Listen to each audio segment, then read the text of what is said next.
বগুড়ার নন্দীগ্রাম উপজেলার রনবাঘা বাজারের ব্যবসায়ীর চুরি হওয়া ৫০১ মন ধান বোঝাই ট্রাক উদ্ধার সহ সংঘবদ্ধ চক্রের ৩ সদস্যকে পুলিশ গ্রেপ্তার করেছে। হার না মানার মানসিকতায় তদন্ত শেষে ১৭ দিনের মাঝেই প্রথমে আসামিদের ঢাকার আশুলিয়া থেকে আটকের পর তাদের দেওয়া তথ্য অনুযায়ী চুরি যাওয়া ট্রাক জামালপুরে এবং ২৬৫ বস্তা ধান উদ্ধার করা হয় পাবনার চাটমোহর থেকে। অভিযানে গ্রেপ্তারকৃতরা হলেন সিরাজগঞ্জের চৌহালি থানার নরদেশ ওরফে নরদেশের ২ ছেলে, যথাক্রমে মোহাম্মদ মামুন ও মোহাম্মদ মাসুদ, এবং জামালপুর মেলান্দহ থানার মৃত জাফর আলীর ছেলে ট্রাক চালক সামিউল হক। শুক্রবার বেলা ১২টায় নন্দীগ্রাম থানায় আয়োজিত এক সংবাদ সম্মেলনে এসব তথ্য জানান জেলার অতিরিক্ত পুলিশ সুপার আব্দুর রশিদ।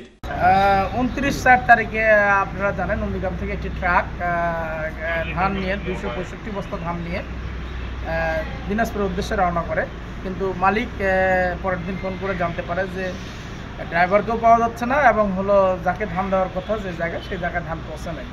মালিক দীর্ঘদিনভাবে খোঁজাখুঁজি করতে থাকে, করে যখন না পায় তখন গত ১৬/৫ তারিখে এসে থানায় বিষয়টা জানায় এবং অভিযোগ দায়ের করলে ওসি সাহেব তাৎক্ষণিকভাবে মামলা গ্রহণ করে।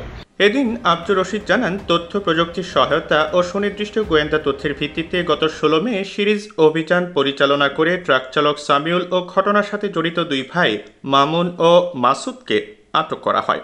আমরা বিভিন্নভাবে তথ্য প্রযুক্তির সহযোগিতায় সেই ড্রাইভার এবং সেই ট্রাক কোথায় আছে সেটা খোঁজার চেষ্টা করি। খুঁজতে খুঁজতে এক পর্যায়ে ড্রাইভারের আমরা সন্ধান পাই। আমরা তাদেরকে ঢাকার আশুলিয়া থেকে ২ জনকে গ্রেপ্তার করি। জিজ্ঞেস করলে তারা আবার তাদের তথ্য মতো আরও অনেককে গ্রেপ্তার করি। করার পরে তারা জানায় যে এটা জামালপুরে, তো জামালপুরে আছে। জামালপুরে যাওয়ার পরে ট্রাক পাওয়া যায় কিন্তু ধান পাওয়া যায় না। তারপরে আবার তাদের ধানের উদ্দেশ্যে তাদের জিজ্ঞাসা করলে ধান আরেকটা হাত ঘুরে যায়। আমরা চাটমোহর থেকে সমস্ত ধান ২৬৫ বস্তা ধান, যার আনুমানিক মূল্য ৭ লক্ষ টাকা আমরা উদ্ধার করে আসামিদের নিয়ে এসে জিজ্ঞাসাবাদ করলে তারা সব কিছু অকপটে স্বীকার করেছে। আমরা এখন তাদেরকে কোর্টে প্রেরণ করবো। আর ধানও পাওয়া গেছে, ট্রাক পাওয়া গেছে। গ্রেপ্তারকৃতদের শুক্রবার আদালতের মাধ্যমে কারাগারে পাঠানো হয়েছে। প্রেস ব্রিফিংয়ে এ সময় নন্দীগ্রাম সার্কেলের সহকারী পুলিশ সুপার ওমর ফারুক, নন্দীগ্রাম থানার officer in charge Azamgir Hossain, inspector তদন্ত জামিরুল ইসলাম সহ পুলিশের বিভিন্ন পর্যায়ের সদস্যরা উপস্থিত ছিলেন।